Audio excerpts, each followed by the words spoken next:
Use করলাম। এখানে হলো মরিচের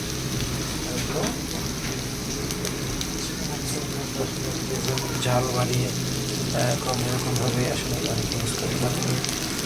ঝাল কম